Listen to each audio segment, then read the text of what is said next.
Hello everyone, I'm Renown Zero. We are back again talking about the Dustborn developer that appears to confirm that game features were of course stolen assets, disparages man and threatens to push weird agendas in video games. This is all from their Twitter account, by the way. I know that's, if not, it goes into detail with things like this. I figured I'd give it a shot here.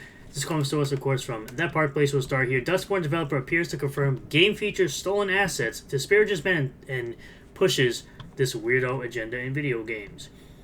Following Dustborn's catastrophic launch, one of the game's developers who uses the name Thea Berg appeared to confirm the game used stolen assets from Grand Theft Auto. It's grand.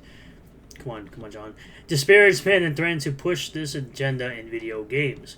Dustborn launched on Steam on August 20th, and the game hit a peak concurrent player count of 83 players on August 21st. As of writing, the game had a 24-hour peak of 77 and has just 19 people in game. Following the game's release, as initially reported on SmashGT.com, ex-user HeySlick That's Me accused Dustborn and its developers, Red Thread Games, of ripping off assets from Grand Theft Auto Online. HeySlick That's Me posted on X, quote, "This new Dustborn game has ripped off GTA Online, copying the apartment layout one-to-one. Paintings, TV, rooms, and even the small garden are in the same locations." So you can see this being Dustborn. This is GTA. And this is Dustborn here, and then GTA Online. In a follow-up, he added, "Here are extra plus HQ, high quality, screenshots since the previous ones were lower quality. I took them from old videos since it's a quite old interior." Again, GTA 5, Dustborn, GTA 5, Dustborn. They look pretty similar if you ask me. And here's another post he made. Again, GTA 5, Dustborn, GTA 5, Dustborn. Burke responded to the accusation, seemingly confirming it. Burke wrote on X, "This is the funniest stuff I've ever seen. Dude, why do you care?" That just further goes on to confirm what the person is accusing you of doing, which is stealing assets from Grand Theft Auto. Burke later added, "I'm sorry to inform you that GTA 5 uses paid pre-made assets. Pre-made assets taken from whose games? Their own." Following this, YouTuber Minimal Effort Live uncovered Burke's disparaging comments towards men, as well as Burke pushing this agenda in video games. In one post discovered by Minimal Effort Live, Burke wrote, "Men as a concept was cooked." In another post, the developer stated, "Men are the weakest link, truly." Meanwhile, men are the reason why you're able to be a game developer in a free country. In another post, Burke wrote, "I will put knitting men and sexy non-binary peeps in your video game and I will never stop. Be afraid, I come not in peace." AKA Akami, who probably lives in California. At that point, Burke previously posted, "Wow, do not read the comments in the Goodbye Volcano High trailer on YouTube, man. Sometime in the future, gamers might realize that everything isn't made to cater specifically to you, and that's okay. Well, continue to see your games flop into oblivion. Personally can't wait to fulfill my dream of being a gay dinosaur."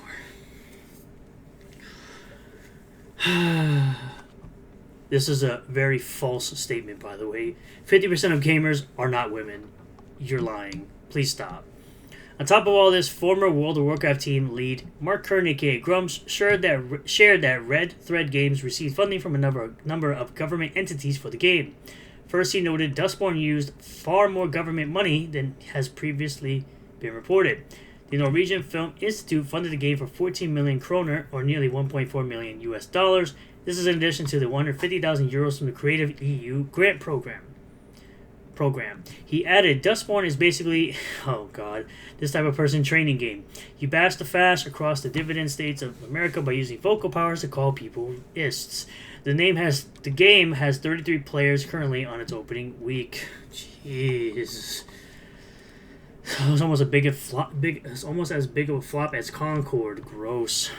In a second post, he added, quote, "The company Red Thread Games looks to be funding multiple games through the use of these government grants. The games do not make money, as you can see from the Steam charts below for their prior games, Dreamfall Chapters and Dragon. Their existence seems to be dependent on repeated grants, waste of taxpayer money that fund games that fail over and over again." Oof, this is horrible. He continued, "The company seems to be grifting off EU taxpayers' money, which are awarded in part on ESG criteria. Remember, when people denied ESG grants for indies existed and called everyone a conspiracy theorist. The Norwegian Film Institute focuses on productions where the percentage of women in key roles is a factor. The latest project, Svalbard, has received nearly 11 million kroner, so far 1.05 million US, and another 50k more euro from the EU Creative Program. From there, he wrote, the rest of the funding is likely through their publisher, Quantic Dream, via their Spotlight publishing program. Quantic Dream provides Red Thread games with additional support, including narrative work, motion capture, photogrammetry, and sound design, localization, and more. This is likely provided for free in addition to whatever funding Quantic Dream invests in Dustborn. In this way, Red Thread Games can continue to grift off of taxpayer money and produce games while reducing many costs. Quantic Dreams was acquired by NetEase in 2022, which I believe Quantic Dream was the developer of Heavy Rain and Detroit Become Human, and I think Beyond Two Souls. So that's a shame, because, in my opinion, Heavy Rain was great. I didn't really care about Beyond Detroit Become Human, and Beyond Two Souls I never got around to finishing, but Heavy Rain I did finish with all the endings. But I believe this is absolute theft. It's crazy to me how these developers think they could just go around taking assets from other games and passing it off as their own, and they're trash indie games that are dead on arrival, of course.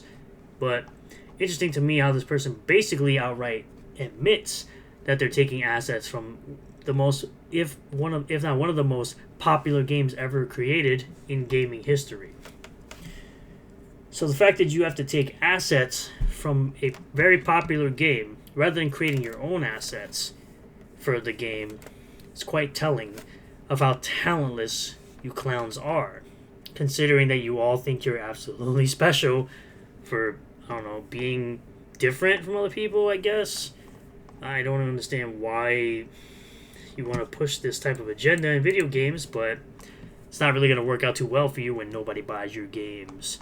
Thank you all for checking out this video. I really do appreciate all the new subscribers, returning subscribers, new viewers, and returning viewers. If you do like this type of video, hit the like button, comment below what you feel about all this. Subscribe for more content like this. Hit the bell for notifications. Set the bell to all. That way you'll get a notification anytime I post a new video or go live on this channel. And I'll see you all in the next one. Peace.